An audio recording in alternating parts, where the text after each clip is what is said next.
네, 여러분 안녕하십니까? 최창호 변호사입니다. 2022년경에 개정된 형사소송법과 검찰청법은 우린 대한민국 정부 수립 이후에 시행되었던 형사사법 체계의 틀을 대규모로 변경하는 내용이 포함되어 있습니다. 한 2020년경부터 중대범죄수사청 관련 논의가 시작되었고 그 후에 공수처가 설립되는 등의 일련의 조치가 시행되기도 하였습니다. 그 과정에서 위장 탈당이나 회기 쪼개기 등의 용어 등이 우리에게 다가오기도 하였고 검수완박 관련 헌법재판소의 결정이 이르게 된 역사적 광경도 우리는 목도하게 되었습니다.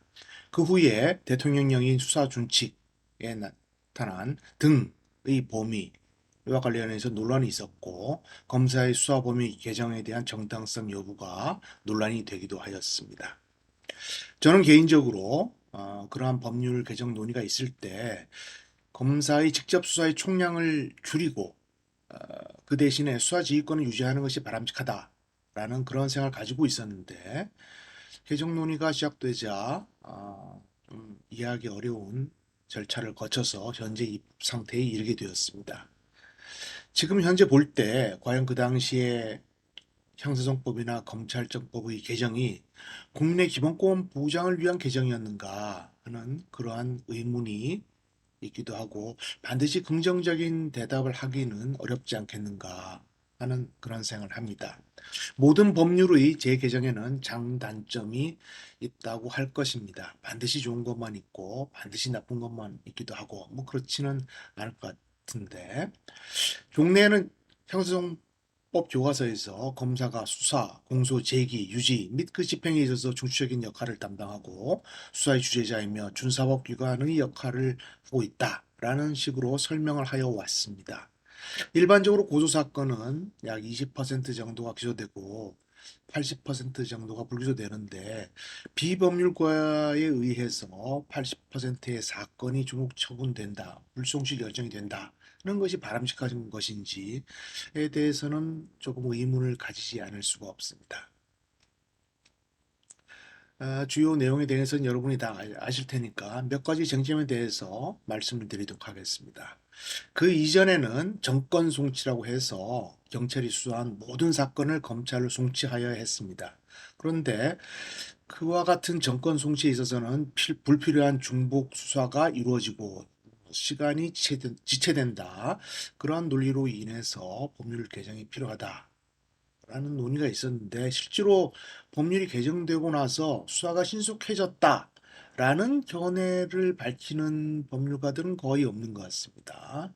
수사가 지체되었다. 라는 것이 대부분 법률가들의 공통된 의견이 아닌가 싶습니다. 그러한 법률 개정에 대해서는 준비가 부족하였죠. 급박한 입법이었으니까. 그래서 경찰 조직 내부를 보면 책임을 가져야 되겠다라는 지휘부와 업무를 담당하는 업무 과중에 시달리는 실무진의 의견이 반드시 일치하는 것은 아니었다라고 보입니다. 그 이전에는 민사소송을 제기하기 전에 형사 고소를 해서 증거를 수집하고 그 이후에 그 자료를 기초로 민사소송을 제기하는 경우도 있었지만 이게 수사 절차가 지연됨으로 인해서 불송치 결정을 받기도 하면 오히려 민사소송에서 불리한 결과를 초래하는 그런 경우도 발생하게 되었습니다.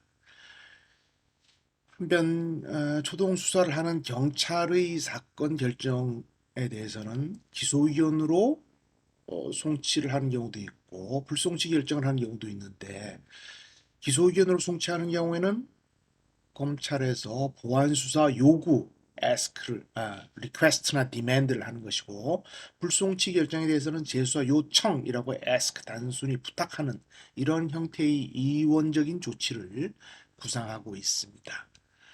그런데 기소 의견으로 송치된 경우에 검사가 직접 보안 수사를 하지 않고 보안 수사 요구를 하면서 경찰에게 다시 사건을 내려가도록 하는 경우에 이미 자기 소권을 떠났다고 생각하는 경찰관의 사경의 입장에서는 이전 사건과 같은 수사의 동력을 가지고 수사를 하기는 어렵습니다. 왜냐하면 신건이 또 배당되거나 새로운 사건을 조사하고 있는데 이미 끝났다고 생각하는 사건을 다시 조사해야 되기 때문입니다. 그러니까 경찰의 입장에서는 신속하게 수사를 다시 하기가 어려운 그런 상황에 이를 수도 있습니다.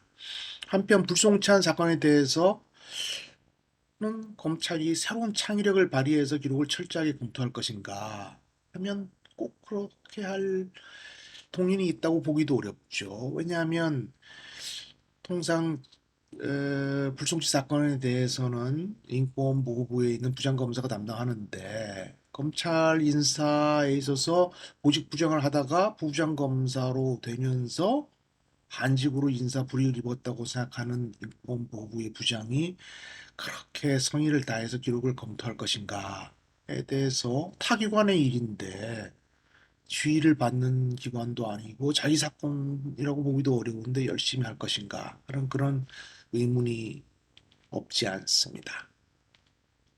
또한 불송치에 대한 통지가 제대로 이루어지지 않는 경우에는 분리된 기록이 어디에 있는지 알기 어려운 경우도 있습니다. 송치한 경우 불송치되었다고 하는 경우에 기록이 어디에 있는지 찾기가 어려운 경우가 있습니다. 그래서 옛날에는 검찰에 고소를 하면 검찰 형제번호로 검색이 다 됐는데 이제는 검찰에서 보안 수사를 요구를 하거나 재수사 요청을 하면 킥스에서 사건 번호가 없어져 버린다고 합니다. 그러니까 사건 검색을 해서 기록의 소지를 알기가 어려운 경우가 있습니다.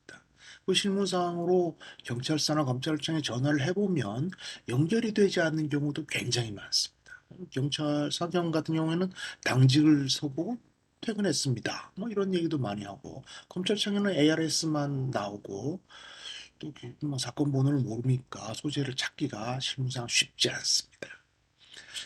특히 경찰의 불송치에 대해서는 이의신청 기간이 규정되어 있지 않습니다. 참 일법의 불비라고 생각되는데 검사의 불기소 처분이 있다라고 하면 검찰 항고는 30일 이내에 해야 됩니다. 그다음에 재정 신청을 하려고 하면 항고 기각 10일 이내에 재정 신청서를 제출해야 됩니다. 그런데 경찰의 불송치 결정에 대해서는 이의 신청을 하는 기간이 제한이 없습니다. 공소시효만 지나지 않으면 공소시효만 도과하지 않으면 언제든지 또 이의 신청을 할 수 있어서 법적 안정성이 보장되지 않는다라고 하는 그런 비판이 있습니다. 그리고 또한 법률가가 정치하게 불기소 결정문을 쓰면 이것이 사실오인인지 법리오해인지 수사미진인지를 다툴 수 있는데 두루뭉실하게 써놓으면 이게 불송시 결정문이 제대로 작성되어 있지 않는 경우에 고소장에 된 내용을 다시 주장할 수밖에 없는 그런 실무상 어려움이 있습니다. 한편 사경이 되는 입직 경로를 볼 때 민사법이나 특별법에 대한 공부를 많이 하지 않은 경우가 많은데 이제 수사관의 능력이 부족한 경우에는 복잡한 사건의 경우에는 사건 수사가 제대로 되겠냐는 불안감이 있습니다. 특히 문제는 피의자가 1, 2, 3, 4, 5, 6으로 가고 죄명은 가나다라 아바사 이렇게 되는데 피의자가 다수이고 죄명이 여러 개인 경우 이런 경우에 참 어렵습니다. 그래서 송치되는 부분과 불송치되는 부분이 분리되는 경우 그리고 급기야 이송이 되기도 하고 이게 송치된 부분과 불송치된 부분의 주문이 뒤바뀌는 경우가 있기 때문에 실무상 아주 어려운 문제가 발생하고 있기도 합니다.